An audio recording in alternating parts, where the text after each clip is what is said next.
નમસ્કાર, CB24 news સાથે હું રેશમા આપનું સ્વાગત કરું છું.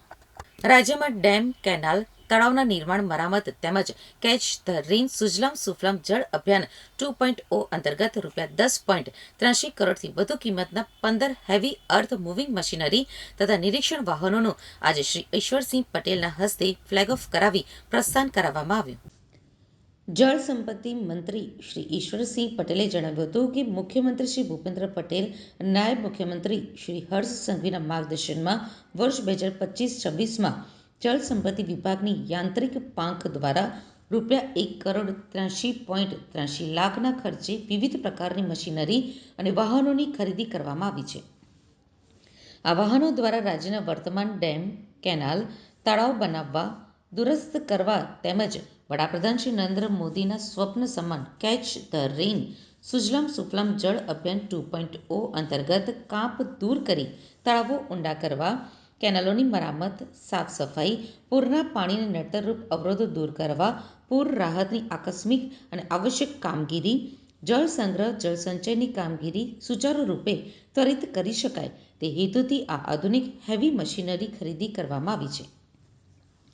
મંત્રીશ્રીએ કહ્યું હતું કે સુરત ખાતે તાપી નદીમાં ઝીંગા તળાવની માસ ડિમોલિશનની કામગીરી 7 નંગ ડોઝર મશીનરીથી ચાલુ છે, જેમાં 45 સ્ક્વેર કિલોમીટરની ડિમોલિશન કામગીરી હતી. તેમાંથી અંદાજિત 5 સ્ક્વેર કિલોમીટર જેટલી કામગીરી પૂર્ણ થઈ ગઈ છે. આ મશીનરીમાંથી 2 મોટા ડોઝર સુરત ખાતે કામગીરી માટે ફાળવવામાં આવશે, જ્યારે અન્ય મશીનરીઓ રાજ્યના સૌરાષ્ટ્ર ઝોન, ઉત્તર ઝોન, મધ્ય ગુજરાત તથા દક્ષિણ ઝોનમાં ફાળવવામાં આવશે. ગત વર્ષે પણ ₹879 લાખના ખર્ચે કુલ 15 નંગ હેવી મશીનરીઓની ખરીદી કરી રાજ્યના 4 ઝોનમાં પ્રજાલક્ષી કામો માટે ફાળવણી કરવામાં આવી હતી. મંત્રી શ્રી ઈશ્વરસિંહ પટેલે વાહનોની ઉપયોગિતા વિશે વધુ વિગતો આપતા કહ્યું હતું કે જળ સંપત્તિ વિભાગની મશીનરી દ્વારા વાર્ષિક અંદાજિત 70 લાખ ઘન મીટરથી વધુ માટીકામ તેમજ હયાત કેનાલ, ડેમના પાળા ઉપર ઉગી નીકળેલ નડતરરૂપ ઝાડી ઝાંખરા તેમજ નકામી વનસ્પતિ વગેરેને દૂર કરવાની કામગીરી કરવામાં આવે છે.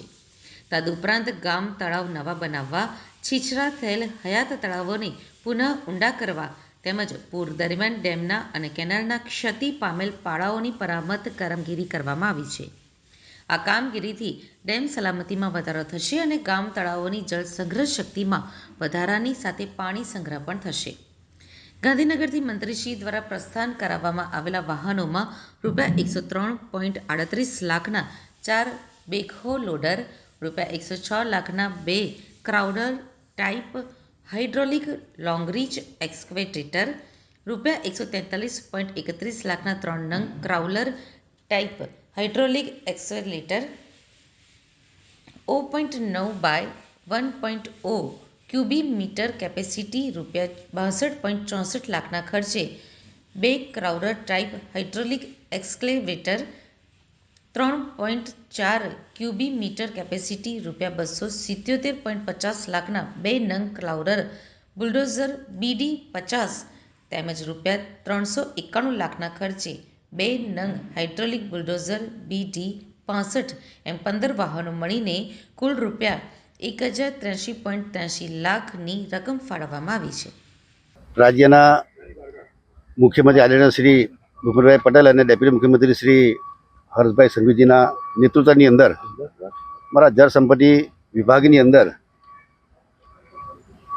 આજે 15 જેટલા JCB કંપની, હિતાચી કંપનીના અને ડોઝરની ખરીદી કરીને 10.83 લાખના ખર્ચે ખરીદી કરી આ 4 ઝોનની અંદર જ્યાં કેનાલોના કામ હોય, ડ્રેનેજના કામો હોય કે અમારા સુરત જેવા વિસ્તારની અંદર ઝીંગા તળાવ ડિમોલિશન કરવાનું હોય, જ્યારે ફ્લડ આવ્યું હોય ત્યારે ફ્લડની અંદર પણ આ ઇમરજન્સીની અંદર સરકારની મશીનરી હોય તો તાત્કાલિક એને લઈ જઈને કામગીરી શરૂ કરે. એ માટે ગત વર્ષે પણ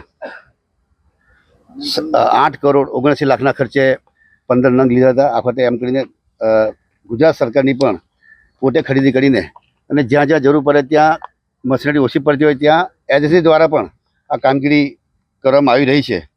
જ્યારે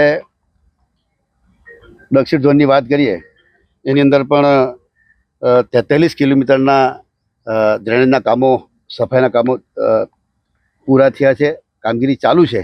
આવનારા દિવસોમાં ચોમાસા પહેલાં આ તમામ ડ્રેનેજો સાફ સફાઈ કરવાને કારણે જે વરસાદી પાણીનો જે ભરાવ થતો હતો એનો પણ નિકાલ થવાનો છે.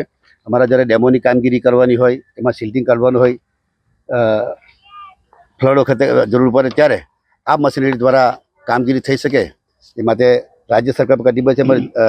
જળ સંપત્તિ વિભાગ દ્વારા આજે અહીંયાથી ફ્લેગ ઓફ કરીને દક્ષિણ, મધ્ય, સૌરાષ્ટ્ર, કચ્છ આ 4 ઝોનની અંદર આ મશીનરી ત્યાં પહોંચાડવામાં આવશે.